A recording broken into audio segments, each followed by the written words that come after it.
What's up, everybody? It's KBR Sports, the best sports talk show 24-hour a day. Remember, you all can follow and subscribe to the KBR Sports Podcast by going on Rival TV, Spreaker, YouTube, iTunes, and SoundCloud. That way, you all will be notified whenever the KBR Sports Podcast is streaming live, such as right now. And also, when the podcast is posted for you all to tune into on playbacks. So remember, make sure you follow and subscribe on each of those different mediums.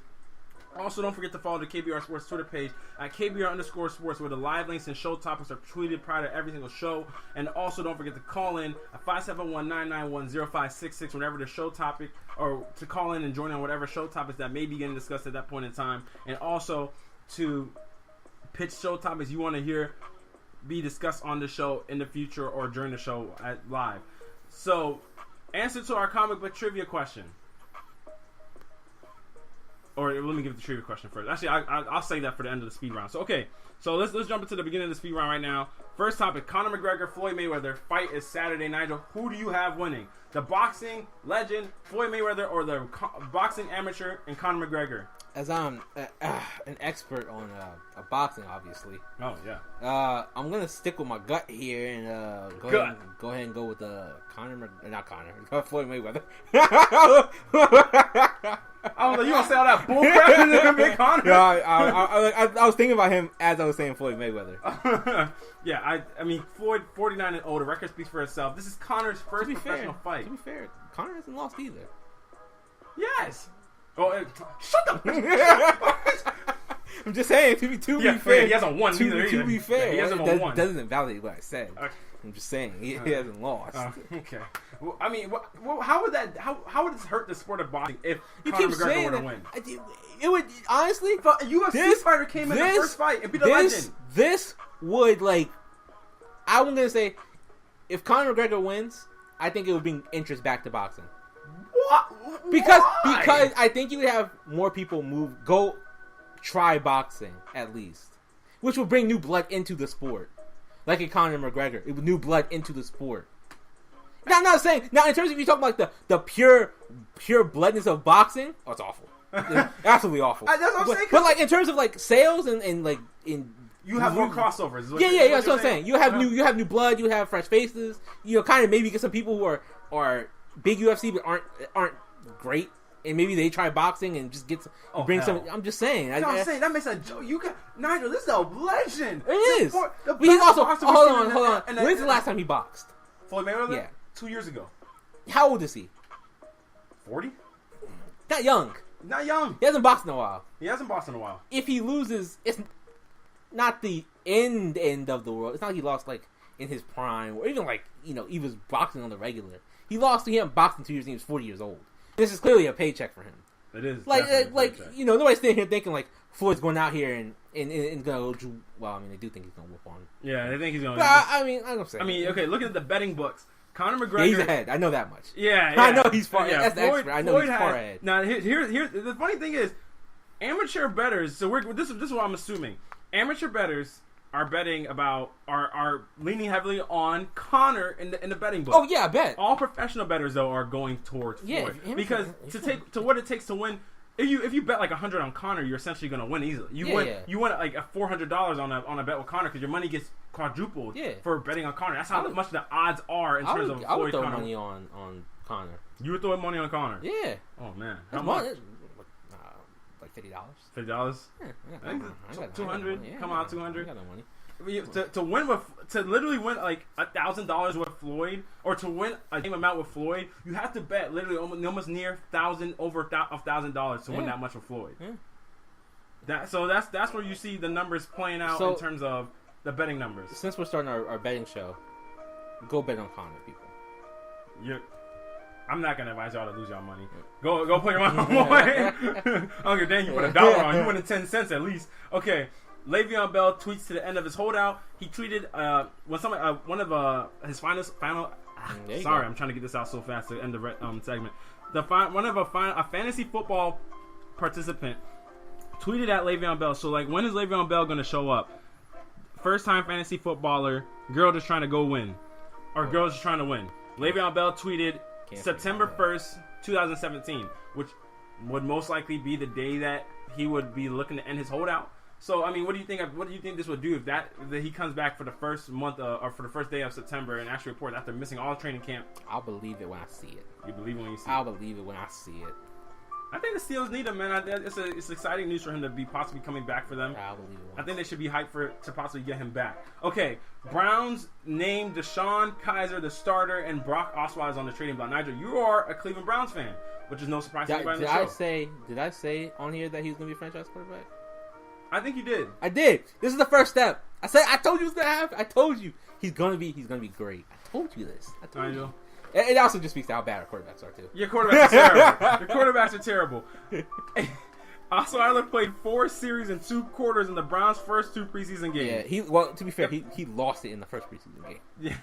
that was pretty much a wrap. The first team offense, with some offensive line backups, did not score any points in his 5 possessions. Yeah, I said he's bad. Osweiler completed 12 of 22 passes for 67 yards. That's not terrible. 3 yards per attempt. Deshaun Kaiser went 19 for 31 for 258 yards with 1 touchdown. Got sacked 5 times in 2 games.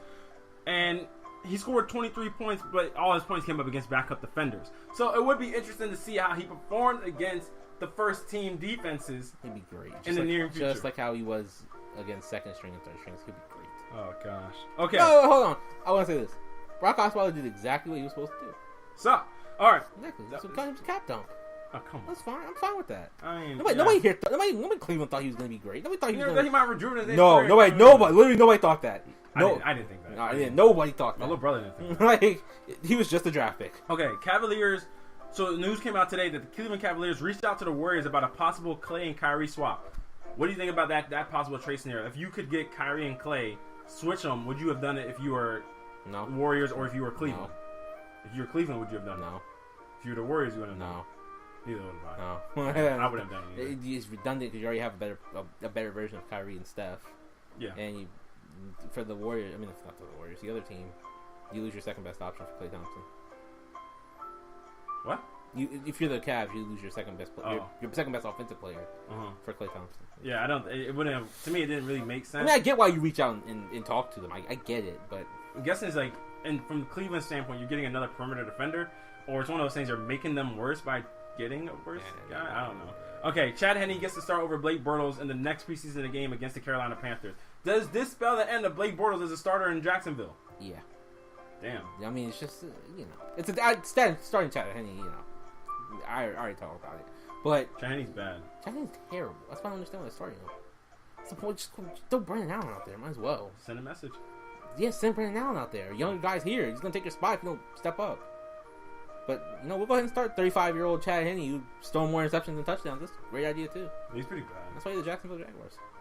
Shout out to Rashad, who's always devotedly shout out to Rashad. Yeah, man. Not even a Jacksonville fan, but he's always repping for Jacksonville for whatever reason. And that had nothing to do with the Cowboys. Yeah, man. I don't get it either. Yeah. Rashad just picked a bad team. Was like, I'm going to support them, and I hope they get good. And he saw that Allen Robinson, who was it? Who else was it? Julius Thomas.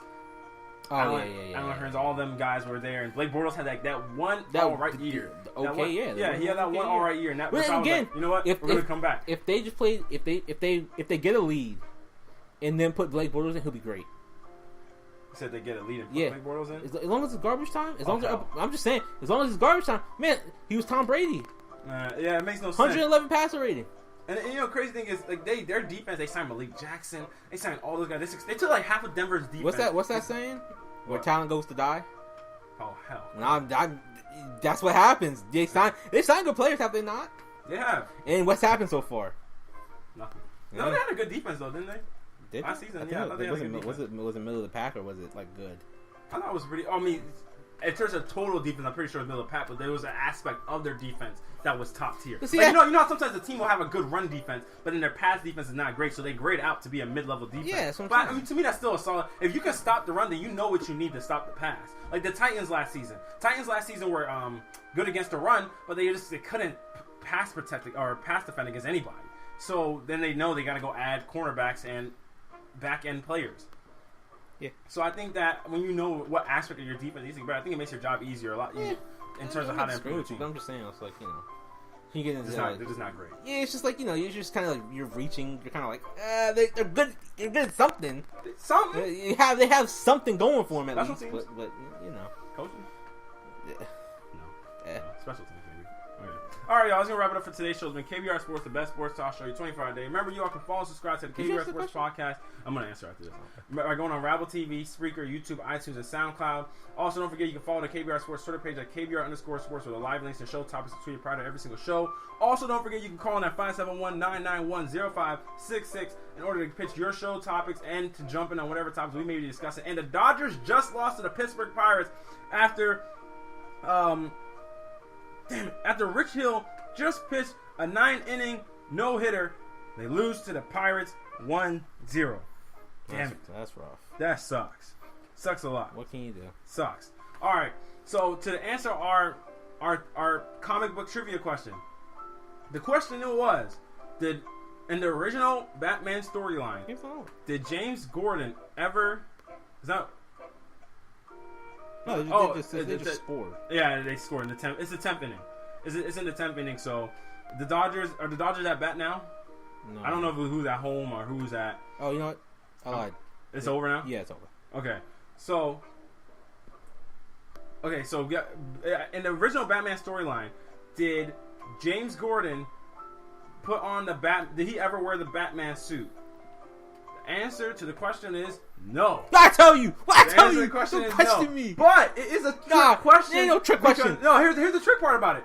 Because in the new 52 storyline, Batman, because that's where the question got tricky. But if you want to count the new 52 storyline as part, the new 52 storyline is technically a continuation but it's not. Of the last storyline. It's just that Barry Allen going back in Infinite Crisis changed the storyline, the timeline, and made it some differences. So that continues the storyline to the new 52. So as I said, I'm right. Just go ahead and say I'm right. What can you just admit? You're right. I am right. What do you mean? I'm not fighting you again. Did I say you were wrong? Yeah, you did. No, I didn't. I heard it. I said it was a trick question. Did I not say it was a trick question? Under your breath. I heard you. Did I not? Oh, did I? As I was talking over my breath. As I said. Okay. As I said. I knew I was right. Why are you such a victim? Like, stop being a victim. I'm like, sheesh. Why you always saying I'm wrong? Yeah, a victim in your life. That's why it sound like that. Give somebody an inspirational quote for the day. Stop making us sound like a victim. Never discourage anyone who's making continual progress, no matter how slow. Victim. All right, y'all. Have a great night. See, I'm out here preaching, victimhood. Bringing yourself up. How to not be great. Negative, bro.